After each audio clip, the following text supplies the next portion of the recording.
गांधी हर बार कह देते हैं संगठन कमजोर है, क्यों हार जाते हैं चुनाव आप?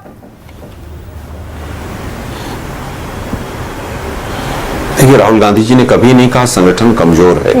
ट्वीट से उन्होंने हमेशा अपने आप को इंप्रूवमेंट करने की बात जरूर कही, लेकिन एक मिनट, संगठन हमारा कमजोर है ऐसा कभी ट्वीट भी नहीं किया है।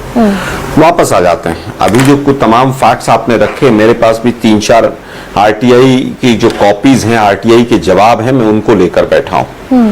और जो आपने आंकड़े दिए थे गरिमा जी, वो बिल्कुल सही थे। मेरे पास भी IIT, IIM, विदेशी मुद्रा भंडार, केंद्रीय विद्यालय, गेहूं और चावल का उत्पादन, ये तमाम आंकड़े जो आपने दिए वो बिल्कुल सही हैं। 2014 तक जो आपने बताया कि IIM जो हैं वो 7 बने, उस 7 में भी 5 निर्माणाधीन हैं अभी। ये गवर्नमेंट ऑफ इंडिया का ही RTI है, अगर जूम करके देखें तो 20 और 20 के बाद एक शब्द लिखा है निर्माणाधीन।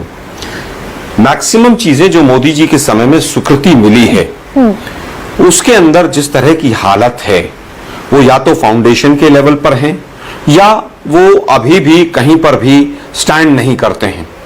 एक ही RTI का जवाब है 20 जुलाई 2023 का, ये सेंट्रल गवर्नमेंट से मिनिस्ट्री ऑफ HRD का है कि कितनी यूनिवर्सिटीज को स्वीकृति मिली है 2014 से लेकर और 2023 तक।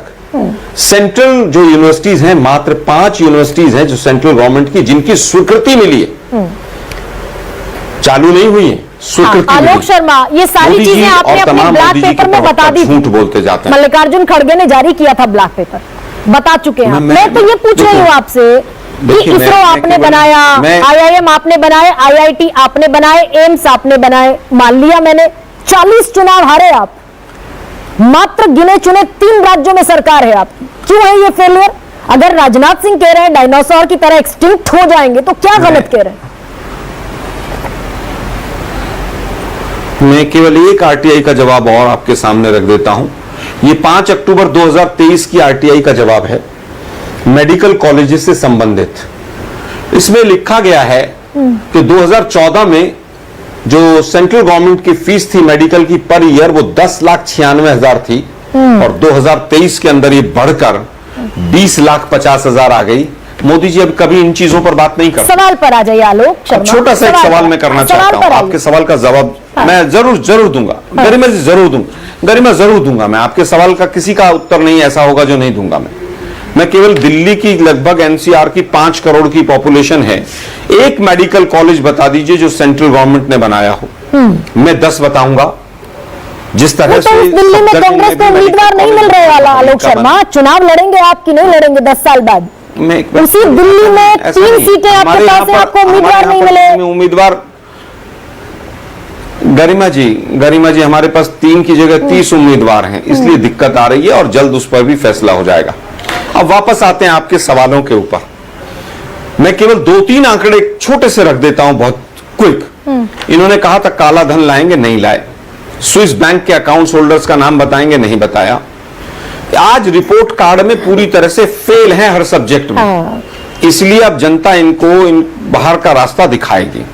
मैं केवल ये कहना चाहता हूं कि विदेश मंत्री हो चाहे फाइनेंस मिनिस्टर हो, किसी की स्टेटमेंट सुन लीजिए। फाइनेंस मिनिस्टर कहती है कि वो रुपया नहीं गिर रहा है, डॉलर बढ़ रहा है। CSDS के आंकड़े तमाम देख लीजिए आप, क्या पोजीशन है। उसके लिए शाजिया इल्मी बैठी है आलोक शर्मा, या माइक्रो इकोनॉमिक्स का कोई भी आंकड़ा, बड़ी जिम्मेदारी से मैं ये बात कह रही हूँ आपसे। मेरे पास शाजिया बैठी है, वो देंगी जवाब, और मैंने पूछे उनसे सारे मुश्किल सवाल।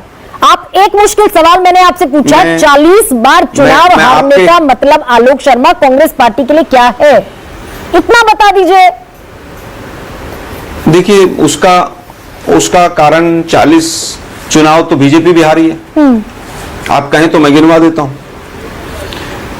2014 के बाद 3 बार तो दिल्ली हारे हैं ये, 3 बार तमिलनाडु हारे हैं, 3 बार आंध्रा हारे हैं, 3 बार तेलंगाना हारे हैं, 3 बार केरला हारे हैं। बीजेपी भी 40 चुनाव हारी है। आप कहें तो मैं 40 पूर्ति कर दूंगा। तो दिल्ली अगर बीजेपी हार गई, दिल्ली तो बीजेपी में कब थी? साहिब सिंह वर्मा के समय पर, उसके पहले और जाऊं, दिल्ली में बीजेपी थी नहीं। आपकी तो 15 बरस सरकार रही, बीजेपी हारी, आप जीते नहीं ना आलोक शर्मा। मैं फिर कहूंगा, मैं फिर कहूंगा आज चुनाव जीतना ही केवल एक पैरामीटर हो गया है। देश को प्रधानमंत्री नहीं मिला है, देश को प्रचार मंत्री मिला है, जो विदेशों में भी जाकर देश की बुराई करता है, देश को गालियां देता है, कांग्रेस पार्टी को गालियां देता है। चलिए व्यक्तिगत टिप्पणी आज का पर नहीं विषय जाते, यह है बड़ा कि 10 साल मौजूद के सवाल मैंने रिपोर्ट पूछा कार्ड में जो आपसे। विद्यार्थी 40 चुनाव आप हार जाते हैं, राहुल गांधी कहते हैं कि हमें संगठन में बदलाव की जरूरत है। अगर फेहरिस्त देश के गिनाना शुरू प्रधानमंत्री करें, देखिए कांग्रेस में भगदड़ इतनी देश के- जबरदस्त है, कितने 2014 से 2024 एक तक जगह अपना सवाल 100 नेता गिना मैडम, सकती हूँ। आप 20 सवाल मुझसे पूछ रहे हैं, मुझे एक का तो उत्तर देने दीजिए। आप मुझे उत्तर नहीं देने दे रही, आप उत्तर देने दीजिए मुझे, मैं उत्तर दूंगा। आप 50 सवाल पूछेगा, मैं उत्तर दूंगा। कहां भगदड़ मच गई? अरे भाई 3-3 तो सांसद बीजेपी के यहां छोड़कर आ गए। लेकिन दिक्कत यह है कि मोदी जी जो बोलते हैं वही ब्रह्म वाक्य हो जाता है। देश का प्रधानमंत्री मछली के कांटे ढूंढता घूम रहा है और हम यहां पर जो है भगदड़ की बात कर रहे हैं। ठीक है आलोक देश के शर्मा, प्रधानमंत्री को बताना चाहिए ना कि 2018 में जो सारी आसाम से कांग्रेस सिमटकर बीजेपी में चली गई, अरुणाचल प्रदेश से कांग्रेस सिमटकर बीजेपी में चली गई, उत्तराखंड ले लीजिए, हिमाचल ले लीजिए, जितिन प्रसाद, आरपीएस सिंह, रीता बहुगुणा जोशी, विजय बहुगुणा, कितने नाम गिनाऊं मैं आपको? बाबा सिद्दीकी चले गए, अशोक चौहान चले गए, कितने नाम गिनाऊं? सारे प्रवक्ताओं में भगदड़ मची, आप कह रहे हैं भगदड़ नहीं है। मैं बताता हूं, मनोज सिन्हा, नहीं